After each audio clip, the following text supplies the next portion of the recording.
This is the Lone Crater YouTube. We hope this video helps. In this video, I will explain how to make peanut butter dough. First, you'll need just 3 simple ingredients: 1 cup of creamy peanut butter, 1 cup of granulated sugar, and 1 large egg. Make sure your peanut butter is at room temperature for easier mixing. Before you start combining anything, preheat your oven to 350 degrees Fahrenheit.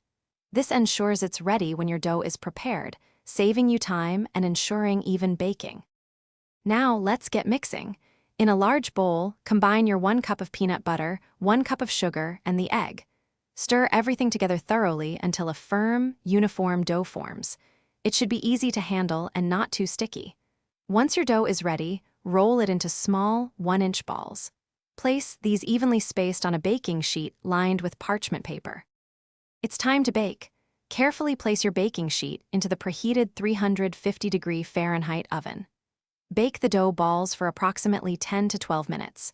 You'll know they're done when the edges are lightly golden brown and the centers are just set.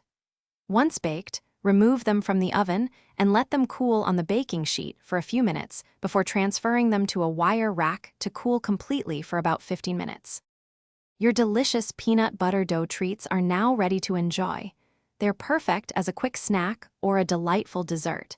If you have any leftovers, store them in an airtight container at room temperature for up to 5 days to maintain their freshness.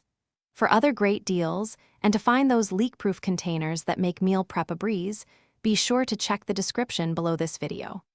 Thanks for watching. Thanks for watching. Consider subscribing if we helped you.